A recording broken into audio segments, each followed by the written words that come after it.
နဲ့ရီကိုတို့ဟာဒုတိယအလွာရဲ့လှုပ်ဝက်လမ်းကြောင်းအတိုင်းလိုက်လာခဲ့ပြီးအိုဇန်အုပ်ချုပ်တဲ့ရှာဖွေသူစခန်းကိုရောက်လာခဲ့ကြပါတယ်။အဲ့ဒီနေရာဟာကြီးမားတဲ့ကြောက်တုံးကြီးတွေရဲ့ကြားမှာပေါက်နေတဲ့အေယာမပြောင်းပြန်တစ်ပင်ကြီးရဲ့ပင်စီထဲမှာစောက်ထားတာဖြစ်ပြီးတွင်းနဲ့ကြီးရဲ့အန်ဒီရတွေကြားကလုံခြုံတဲ့ဘေးကင်းရာနေရာတစ်ခုလည်းဖြစ်ပါတယ်။သူတို့နှစ်ယောက်ကိုဓာတ်လေကားချပေးလိုက်လို့စခန်းထဲရောက်တာနဲ့ကျစ်လက်တဲ့ခန္ဓာကိုယ်ရှိပြီး2 မီတာကျော်ရှိတဲ့အရက်ရှည်ုံသာမကအေးဆက်ခါးသီးတဲ့မျက်နှာသွင်းမြင်နဲ့ခရာပြူကိုလဲမှာဆွဲထားတဲ့မိန်းမတစ်ယောက်ကသူတို့ကိုစောင့်လို့နေပါတယ်။ရီကိုကလည်းသူ့ကိုယ်သူမိတ်ဆက်လိုက်ရင်ဓာတ်လေကားစီးပြီးအပေါ်တက်ခဲ့ရတာဖြစ်လို့ကျိန်စာတန်ကိုခံရပြီးဟန်မဆောင်နိုင်တော့ပဲထအန်လိုက်ပြီးတော့ထင်မြင်သေးတယ်လို့အကြည့်နဲ့သူမဟာလိုင်ဇာရဲ့သမီးဆိုတာတီချောင်းပြောလိုက်ရင်ကျိန်စာတန်ကိုမခံစားရတဲ့ရက်ကိုတော့စိတ်ဝင်တစားနဲ့စိုက်ကြည့်လိုက်ပါတယ်။ရက်ကလည်းသူမကိုခေါင်းအစခြေဆုံးတစ်ချက်ကြည့်လိုက်ပြီးလေဘင်းမှာဆွဲထားတဲ့ခရာပြူအပြင်အန်ဒီရဲ့များတဲ့ငွေအသက်ကိုခံစားမိတာကြောင့်သူဟာဒီစကမ်းမှာနေတဲ့ခရာပြူအိုဇန်ဆိုတာချက်ချင်းရိပ်မိသွားပါတယ်။လူကက်ခတ်တော်တဲ့ရီကိုကလည်းအိုဇန်ဆိုတာခံမှန်းမိလို့သူမရဲ့အမေနဲ့အတူတွင်းနဲ့ကြီးတဲ့ကနေကယ်တင်ပေးခဲ့တာအတွက်ကျေးဇူးတင်ကြောင်းပြောလိုက်ပေမဲ့ခရာပြူအိုဇန်ကတော့စိတ်ပြက်လက်ပြက်လေးသံနဲ့သူမကိုကယ်တင်ပေးခဲ့တုန်းကကျိန်စာပြေဦးကတဲရတာအရန်လေးလံတာဖြစ်ပြီးတန်ဖိုးမဖြတ်နိုင်တဲ့တန်မဲ့ခေါင်းလောင်းကိုလည်းခြံထားခဲ့ပြီးလို့သူ့ရဲ့ဆုံးဖြတ်ချက်တွေကိုနောင်တရကြောင်းပြောလိုက်တော့ရီကိုခမထိတ်လန့်အားငယ်သွားခဲ့ပါတယ်။အဲ့ဒီနောက်သူမဟ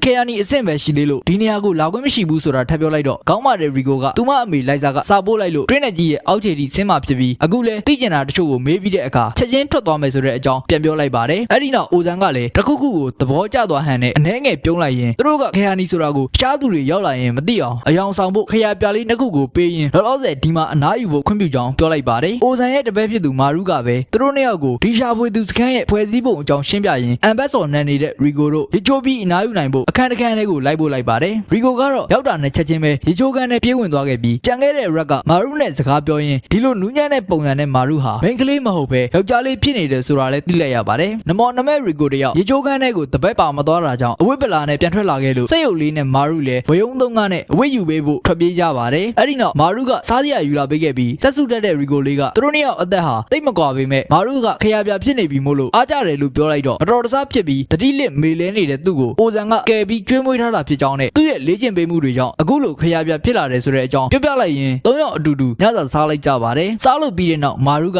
သူ့အတွက်စောင့်ကြည့်သူရာထူးနဲ့အလုပ်လဲရှိနေပြီးအိုဇန်ကကောင်းကောင်းမွန်မွန်ကျွေးထားတာကြောင့်တွင်းနဲ့ရဲ့အပေါ်ကိုပြန်မတက်တော့ဘူးဆိုတာပြောပြလိုက်တော့အိုဇန်ဟာအေးဆက်ဆက်အကြည့်တွေနဲ့ကြောက်စရာကောင်းပေမဲ့သဘောထားပြေးဝတယ်လို့ရီကိုကကောက်ချက်ချလိုက်ပါတယ်။အဲ့ဒီနောက်အခန်းထဲမှာရှိတဲ့ယေရနာတချို့ကိုဆက်စုရင်ဒီလောင်မှာရှိတဲ့ယေရနာတွေရဲ့40%ကအဆင့်4ရှိတဲ့အဖိုးတန်ပစ္စည်းတွေဖြစ်ပြီးပိုးရှိကလူတွေသုံးခဲ့တယ်လို့ယူဆရတဲ့ဒီပစ္စည်းတွေကိုပထမလွာထဲဆိုင်ရင်ဒီလွာမှာအများအပြားတူးလို့ရနိုင်ကြောင်းမာရူကပြောလိုက်တော့ရီကိုကလည်းဒီလွာမှာပဲနေပြီးယေရနာတူးဖို့စိတ်ပါသွားပေမဲ့သူ့အမေဟာလည်းတွင်းရဲ့အောက်ခြေမှာဘလို့အခြေအနေရှိလဲဆိုတာမသိရသေးတာမို့လို့တွင်းအောက်ကိုမြန်မြန်ဆင်းဖို့ကပိုပြီးအရေးကြီးကြောင်းပြန်ပြောလိုက်ပါတယ်။ညဘက်ရောက်တော့ရီကိုတယောက်တန်းစင်ကန်သွားဖို့ထွက်လာရင်ရုတ်တရက်ဆိုသလိုထူးဆန်းတဲ့အတန်တစ်ခုနဲ့အရေးမဲတစ်ခုကိုမြင်လိုက်ရတာကြောင့်အိုဇန်အထင်နဲ့လိုက်ချောင်းကြည့်ရင်မြင်လိုက်ရတာကခေါင်းမပါပဲချောချစ်ကြီးခန္ဓာကိုယ်နဲ့အကောင်ကြီးတစ်ကောင်ဖြစ်နေတဲ့အခါရီကိုခမအသက်ရှူရမတဲ့ကြောက်လန့်သွားတာကြောင့်လုံုံရာကိုထွက်ပြေးရင်အိပ်ပျော်နေတဲ့စက်ရုပ်လေးရဲ့ဆောင်းထဲကိုဝင်ပုန်းလိုက်ပါတော့တယ်။လိုက်စာရဲ့မတန်းစာအုပ်ထဲမှာတော့မပါတဲ့ဒီလိုတော်ဝါမျိုးကိုမြင်လိုက်ရတဲ့အခါအရန်တုံလုံးခဲ့ရပြီးသူ့ကိုယ်သူထိန်းချုပ်နိုင်ခြင်းမရှိတော့ပဲရက်ရဲ့အိပ်ယာပေါ်မှာတင်အပေါ့သွားမိလိုက်တာကြောင့်ရီကိုခမအရှက်ကြီးရှက်ခဲ့ရပြီးတကြောင်ကုန်စင်ကိုလည်းရက်နဲ့မာရူကိုရှင်းပြလိုက်ပါတယ်။မာရူကတော့စကမ်းမှာအဲ့လိုတော်ဝါမျိုးမရှိကြောင်းပြောနေရင်ရုတ်တရက်အိုဇန်ကရောက်လာခဲ့ကတခုခုကိုပြစရာရှိတာမို့လို့သူ့နောက်ကိုလိုက်ခဲ့ဖို့ပြောလိုက်ပါတယ်။လမ်းမှာတော့ရီကိုရဲ့ရည်ရွယ်ချက်ဖြစ်တဲ့လိုက်စာကိုရှာဖွေမယ်ဆိုတဲ့ဆုံးဖြတ်ချက်ကိုဖျက်ဆီးဖို့အတွက်ခရာပြူဟာဘိုင်ရှင်မပါပဲပြန်ရောက်လာခဲ့လို့လိုက်စာကိုတည်သွားပြီလို့ယူဆလိုက်ဖို့နဲ့လိုက်စာရဲ့မတန်းစာကိုအပါအဝင်ခရာပြူဟာလည်းစရုပ်ရအလွာရဲ့လိုက်စာအကြိုက်ဆုံးဖြစ်တဲ့ပန်းကင်းလေးတွေကအုပ်ကိုတစ်ခုပေါ်မှာသူကိုယ်တိုင်တွေ့ခဲ့ရလို့ပြန်ယူလာခဲ့ပြီးခရာနဲ့ဟာဘူးနဲ့တွင်းရဲ့အပြင်ဘက်ကိုပြန်ထည့်ပေးလိုက်ကြောင်းပြောပြီးတဲ့အခါခရီးစဉ်ကိုလည်းဒီမှာအဆုံးသတ်လိုက်ကြဖို့ပြောလိုက်ပါတယ်။သူမရဲ့အမေရေးပေးလိုက်တဲ့စာလဲရှိနေသေးလို့ယုံကြည်မှုအပြည့်နဲ့ထုတ်ပြလိုက်ပေမဲ့ဒီစာတွေကလက်ရေးဟာလည်းတခြားသူတယောက်ရဲ့လက်ရေးတာဖြစ်ကြောင်းနဲ့လိုက်စာဟာဒါမျိုးစာကိုနောက်ပြောင်ပြီးတော့တောင်ဘယ်တော့မှရေးမှမဟုတ်ဘူးဆိုတာပြန်ပြောလိုက်တော့ရီကိုခမ